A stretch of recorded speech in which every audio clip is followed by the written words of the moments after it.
ಲೋಕಸಭೆ ಚುನಾವಣೆಗೆ ಇನ್ನೇನು ಕೆಲವೇ ತಿಂಗಳುಗಳು ಬಾಕಿ ಇವೆ. ಈಗಾಗಲೇ ಕರ್ನಾಟಕದಲ್ಲಿ ಕಾಂಗ್ರೆಸ್ ಬಹುಮತದಿಂದ ಸರ್ಕಾರ ರಚನೆ ಮಾಡಿದ್ದಾಗಿದೆ. ಇದೀಗ ಬಿಜೆಪಿ ಜೊತೆ ಜೆಡಿಎಸ್ ಮೈತ್ರಿ ಕೂಡ ಮಾಡ್ಕೊಂಡಿದೆ. ಈ ಬಾರಿಯ ಲೋಕಸಭೆ ಚುನಾವಣೆಯಲ್ಲಿ ಯಾರ್ಯಾರಿಗೆ ಯಾವ ಪಕ್ಷಕ್ಕೆ ಎಷ್ಟೆಷ್ಟು ಕ್ಷೇತ್ರಗಳು ಲಭಿಸುತ್ತೆ, ಯಾರಿಗೆ ಹಿನ್ನಡೆಯಾಗತ್ತೆ, ಯಾರಿಗೆ ಮುನ್ನಡೆಯಾಗತ್ತೆ, ಚುನಾವಣಾ ಪೂರ್ವ ಸಮೀಕ್ಷೆಯ ವರದಿ ಇದೀಗ ನಿಮ್ಮ ಮುಂದೆ. ಲತಾ, ಕರ್ನಾಟಕದಲ್ಲಿ 28 ಲೋಕಸಭಾ ಕ್ಷೇತ್ರಗಳಿಗೆ ಸಂಬಂಧಪಟ್ಟ ಹಾಗೆ ಮೊದಲ ಚುನಾವಣಾ ಪೂರ್ವ ಸಮೀಕ್ಷೆಯನ್ನ, ಈ ವರ್ಷದ ಮೊದಲ ಚುನಾವಣಾ ಪೂರ್ವ ಸಮೀಕ್ಷೆಯನ್ನ ಲೋಕ್ಪಾಲ್ ಮುಂದಿಟ್ಟಿರುವಂತದ್ದು. ಕರ್ನಾಟಕದಲ್ಲಿರುವಂತಹ ಒಟ್ಟು ಲೋಕಸಭಾ ಕ್ಷೇತ್ರಗಳು 28. ಈ 28 ಲೋಕಸಭಾ ಕ್ಷೇತ್ರಗಳ ಪೈಕಿ ಕಾಂಗ್ರೆಸ್ 12ರಿಂದ 14 ಲೋಕಸಭಾ ಕ್ಷೇತ್ರಗಳಲ್ಲಿ ಗೆಲ್ಲಬಹುದು ಅಂತ ಹೇಳಿ ಲೋಕ್ಪಾಲ್ ಚುನಾವಣಾ ಪೂರ್ವ ಅಂದಾಜನ್ನ ಮಾಡಿದೆ. ಬಿಜೆಪಿ 10ರಿಂದ 12 ಲೋಕಸಭಾ ಕ್ಷೇತ್ರಗಳಲ್ಲಿ ಗೆಲ್ಲಬಹುದು ಅಂತ ಹೇಳಿ ಲೋಕ್ಪಾಲ್ ಚುನಾವಣಾ ಪೂರ್ವ ಸಮೀಕ್ಷೆಯನ್ನ ಮಾಡಿದೆ. ಜೆಡಿಎಸ್ 1ರಿಂದ 2 ಲೋಕಸಭಾ ಕ್ಷೇತ್ರಗಳನ್ನ ಗೆಲ್ಲಬಹುದು ಅಂತ ಹೇಳಿ ಚುನಾವಣಾ ಪೂರ್ವ ಸಮೀಕ್ಷೆಯನ್ನ ಲೋಕ್ಪಾಲ್ ಪ್ರಕಟ ಮಾಡಿರುವಂತದ್ದು. ಲೋಕ್ಪಾಲ್ನ ಬಗ್ಗೆ ಒಂದು ಪ್ರಮುಖವಾದಂತಹ ಅಂಶವನ್ನ ಹೇಳಬೇಕು.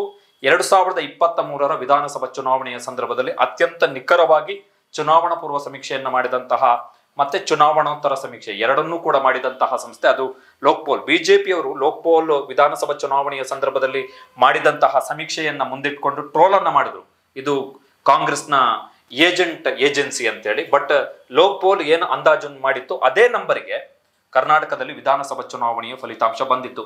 ಆ ಹಿನ್ನೆಲೆಯಲ್ಲಿ ಲೋಕ್ಪಾಲ್ನ ಲೋಕಸಭಾ ಚುನಾವಣಾ ಪೂರ್ವ ಸಮೀಕ್ಷೆಯನ್ನ ನಾವು ನಂಬಬಹುದು. ಸೊ 12, 14 ಕಾಂಗ್ರೆಸ್ ಗೆಲ್ಲಬಹುದಾದಂತಹ ಕ್ಷೇತ್ರಗಳು ಈ ಸಮೀಕ್ಷೆಯ ಪ್ರಕಾರ.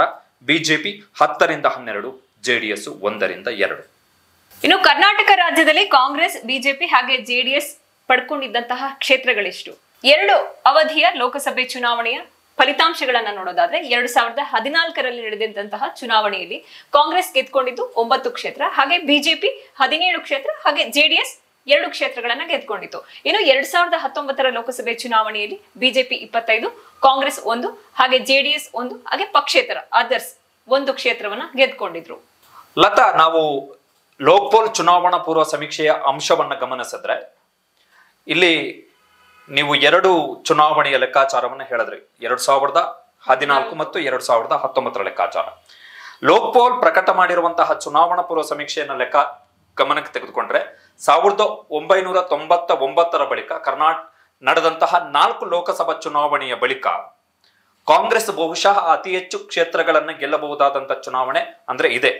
1919ರ ಬಳಿಕ ನಡೆದಂತಹ 4 ಚುನಾವಣೆಗಳು 2004, 2009, 2014, 2019ರಲ್ಲಿ ಸಿಂಗಲ್ ಡಿಜಿಟ್ ನಲ್ಲಿ ಇತ್ತು ಕಾಂಗ್ರೆಸ್. ಕರ್ನಾಟಕದಲ್ಲಿ ಡಬಲ್ ಡಿಜಿಟ್ಗೆ ಹೋಗಿರ್ಲಿಲ್ಲ. ಇನ್ನು ಬಿಜೆಪಿಯ ಲೆಕ್ಕಾಚಾರಕ್ಕೆ ಬಂದ್ರೆ ಒಂದು ವೇಳೆ ಬಿಜೆಪಿ 10ರಿಂದ 12 ಸೀಟುಗಳಲ್ಲಿ ಗೆದ್ದರೆ ಲೋಕ್ಪಾಲ್ ಚುನಾವಣಾ ಪೂರ್ವ ಸಮೀಕ್ಷೆಯ ಪ್ರಕಾರ ಅದು ಕೂಡ ಕರ್ನಾಟಕ ಲೋಕಸಭಾ ಚುನಾವಣೆಯಲ್ಲಿ ಕರ್ನಾಟಕದ 28 ಕ್ಷೇತ್ರಗಳ ಪೈಕಿ ಬಿಜೆಪಿಯ 20 ವರ್ಷಗಳ ಅತ್ಯಂತ ಕಳಪೆ ಸಾಧನೆ ಆಗುತ್ತೆ. ಕಾರಣ ಏನು ಅಂತ ಹೇಳಿದ್ರೆ 2004ರಲ್ಲಿ ಬಿಜೆಪಿ 18 ಲೋಕಸಭಾ ಕ್ಷೇತ್ರಗಳನ್ನು ಗೆದ್ದಿತ್ತು. ಅದಾದ ಬಳಿಕ ಎಲ್ಲೂ ಕೂಡ ಬಿಜೆಪಿ ಸಿಂಗಲ್ ಡಿಜಿಟ್ಗೆ ಬಂದಿರಲಿಲ್ಲ. ಜೊತೆಗೆ ಇಷ್ಟು ಕಮ್ಮಿ ಕ್ಷೇತ್ರಗಳನ್ನು ಗೆಲ್ಲುತ್ತೆ ಅಂತ ಹೇಳಿ ಭಾವಿಸಲಾಗಿರಲಿಲ್ಲ. ಸೊ ಈ ಬಾರಿ ಲೋಕ್ಪಾಲ್ ಚುನಾವಣಾ ಪೂರ್ವ ಸಮೀಕ್ಷೆಯ ಪ್ರಕಾರ 10ರಿಂದ 12 ಕ್ಷೇತ್ರಗಳಷ್ಟೇ ಕರ್ನಾಟಕದಲ್ಲಿ ಬಿಜೆಪಿಗೆ ದಕ್ಕಬಹುದು. ಈ ಸಮೀಕ್ಷೆ ವರದಿಯ ಪ್ರಕಾರ ಇದೀಗ ಜೆಡಿಎಸ್ ಹಾಗೂ ಬಿಜೆಪಿ ಏನ್ ಮೈತ್ರಿ ಮಾಡ್ಕೊಂಡಿದೆ, ಈ ಮೈತ್ರಿ ಈ ಚುನಾವಣೆಯಲ್ಲಿ ವರ್ಕೌಟ್ ಆಗೋದಿಲ್ಲ ಅನ್ನೋದು ಸ್ಪಷ್ಟವಾಗಿ ಹೇಳ್ತಾ ಇದೆ. ಇನ್ನು ಹೀಗಾಗಿ ಈ ಬಿಜೆಪಿ ಹಾಗೆ ಜೆಡಿಎಸ್ ಮೈತ್ರಿಯ ಮತ ಸಮೀಕರಣ ಏನಿದೆ ಅದು ಕೂಡ ಈ ಬಾರಿ ವರ್ಕೌಟ್ ಆಗೋದಿಲ್ಲ. ಈ ಮೈತ್ರಿ ಬಗ್ಗೆ, ಈ 2 ಪಕ್ಷಗಳು ಮೈತ್ರಿ ಮಾಡ್ಕೊಂಡಿರುವ ಬಗ್ಗೆ ಅಸಮಾಧಾನಿತರಾಗಿರುವಂತಹ ಮತದಾರರು ಕಾಂಗ್ರೆಸ್ ನಡೆಗೆ ವಾಲುವಂತಹ ಚಾನ್ಸಸ್ ಜಾಸ್ತಿ ಇದೆ. ಬಹುಮುಖ್ಯವಾಗಿ ಈ ಬಾರಿ ಕುಮಾರಸ್ವಾಮಿಯವರ ರಾಜಕೀಯ ನಡೆ BJP as well as JDS 2 ಪಕ್ಷಗಳಿಗೂ ಹೊರೆಯಾಗುವಂತಹ ಚಾನ್ಸಸ್ ಜಾಸ್ತಿ ಇದೆ. ಯಾಕಂದ್ರೆ ಕಳೆದ ವಿಧಾನಸಭೆ ಚುನಾವಣೆಯಲ್ಲಿ ಬಿಜೆಪಿಗೆ ಚುನಾವಣೆ ನಡೆದು ಫಲಿತಾಂಶ ಪ್ರಕಟವಾದ ಮೇಲೂ ಕೂಡ ಬಿಜೆಪಿಗೆ ಬಾಯಿಗೆ ಬಂದಂತೆ ಬೈತಾ ಇದ್ರು ಕುಮಾರಸ್ವಾಮಿ ಅವರು. ಮೋದಿ ಅವರ ವಿರುದ್ಧ ಕೂಡ ಸಾಕಷ್ಟು ಹೇಳಿಕೆಯನ್ನು ಕೊಡ್ತಾ ಇದ್ರು. ಆದ್ರೆ ಸಡನ್ ಆಗಿ ಡ್ರಾಸ್ಟಿಕ್ ಆಗಿ ಅವರ ನಡೆ ಬದಲಾಗಿದೆ. ಸೊ ಹೀಗಾಗಿ ಬಿಜೆಪಿ ಜೊತೆ ಮೈತ್ರಿ ಮಾಡ್ಕೊಂಡಿರುವ ಕುಮಾರಸ್ವಾಮಿ ಅವರನ್ನ ನಾವು ನಂಬಬಹುದಾ ಅನ್ನುವಂತಹ ಪ್ರಶ್ನೆ ಇದೀಗ ಮತದಾರರಲ್ಲಿ ಮೂಡಿದೆ. ಹೀಗಾಗಿ ಇನ್ನು ವಿಧಾನಸಭೆ ಚುನಾವಣೆ ನಡೆದ ಬಳಿಕ 2023ರಲ್ಲಿ ಮೋದಿ ಅಲೆ ಕೂಡ ಕರ್ನಾಟಕದಲ್ಲಿ ಬಹುಮುಖ್ಯವಾಗಿ ಕಡಿಮೆ ಆಗಿದೆ. 2023ರ ವಿಧಾನಸಭೆ ಚುನಾವಣೆಯ ಬಳಿಕ ಕರ್ನಾಟಕ ರಾಜ್ಯದಲ್ಲಿ ಮೋದಿ ಅಲೆ ಕುಗ್ಗಿ ಹೋಗಿತ್ತು. ಇನ್ನು ಇದೀಗ ಈ ಚುನಾವಣಾ ಪೂರ್ವ ಸಮೀಕ್ಷೆ ಏನಿದೆ ಅದು ಕೂಡ ಇದ್ರ ಬಗ್ಗೆನೆ ಸುಳಿವನ್ನ ಕೊಡ್ತಾ ಇದೆ, ಹಿಂಟ್ ಕೊಡ್ತಾ ಇದೆ. ಮೋದಿಯಲ್ಲೇ ಕಮ್ಮಿ ಆಗಿದೆ, ಸೊ ಹೀಗಾಗಿ ಬಿಜೆಪಿಗೆ ಹಿನ್ನಡೆ ಉಂಟಾಗುವ ಸಾಧ್ಯತೆ ಇದೆ ಅಂತ.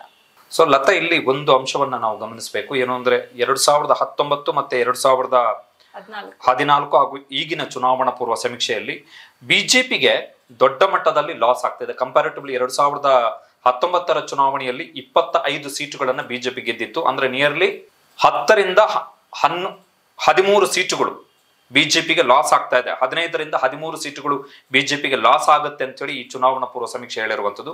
ಕಳೆದ ಬಾರಿ ಕಾಂಗ್ರೆಸ್ ಗೆದ್ದಿದ್ದು ಕೇವಲ 1, ಬೆಂಗಳೂರು ಗ್ರಾಮಾಂತರ ಡಿ.ಕೆ. ಸುರೇಶ್. ಸೊ ಈ ಬಾರಿ ಕಾಂಗ್ರೆಸ್ 11ರಿಂದ 13 ಸೀಟುಗಳನ್ನ ಪ್ಲಸ್ ಮಾಡಿಕೊಳ್ಳುತ್ತೆ ಅಂತ ಹೇಳಿ ಈ ಸಮೀಕ್ಷೆ ಅಂದಾಜು ಮಾಡಿರುವಂತದ್ದು. ಇನ್ನು JDS-ಗೂ ಕೂಡ ದೊಡ್ಡ ಮಟ್ಟದ ಪ್ಲಸ್ ಆಗದಂಗೆ ಕಾಣಿಸ್ತಾ ಇಲ್ಲ. 1 ಕ್ಷೇತ್ರ, 1ರಿಂದ 2, ಮ್ಯಾಕ್ಸಿಮಮ್ 2 ಕ್ಷೇತ್ರಗಳನ್ನ JDS ಗೆಲ್ಲಬಹುದು ಅಂತ ಹೇಳಿ.